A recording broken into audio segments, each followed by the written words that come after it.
C'est quoi l'amour en action? On a un mot pour désigner ça. C'est un mot qui est un peu vieux, un peu poussiéreux et j'aimerais qu'on le dépoussière ensemble. C'est le mot charité. Alors selon Wikipédia, ça se définit comme l'amour de l'homme envers son prochain en tant que créature de Dieu. Donc la charité, c'est le fait de donner à l'autre et de se donner.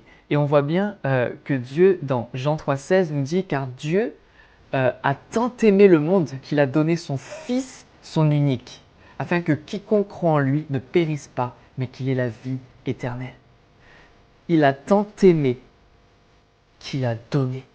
Et Jésus, plus loin, va nous dire, dans Jean 15 au verset 13, « Il n'y a pas de plus grand amour que de donner sa vie pour ses amis. » Il n'y a pas de plus grand.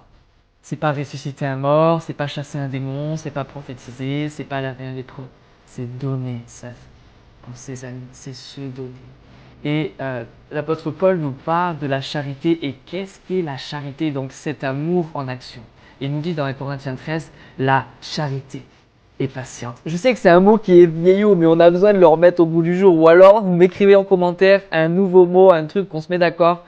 Ça veut dire l'amour en action. Donc, c'est patient, c'est plein de bonté.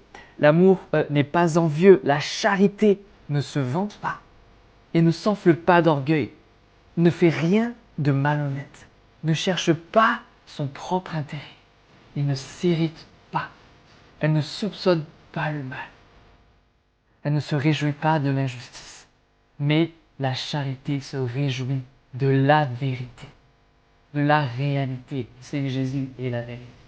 Elle excuse tout. Waouh! Elle croit tout. Wouh! Elle espère tout. Oh! Elle supporte tout. Oh! L'amour ne périt jamais. La charité ne périt jamais. C'est quelque chose sur lequel tu veux investir ta vie. C'est quelque chose sur lequel tu sais que ça va être solide et pour l'éternité. C'est l'amour. Parce que les prophéties prendront fin, les langues, la connaissance, tout ce que tu peux savoir, tout ce que tu peux connaître, tout ce que tu peux même expérimenter dans le spirituel prendra fin. Mais l'amour durera toujours. Et on voit à la fin du chapitre que le plus grand de toutes les choses, c'est la charité, c'est le fait de se donner. Et Jésus est cet exemple parfait d'un être rempli de cet amour de Dieu qui vient se donner pour l'humanité, qui donne toute sa vie jusqu'à mourir, nu sur une croix, pour toi et moi. Alors aujourd'hui, demande à Dieu comment je peux aimer mon prochain.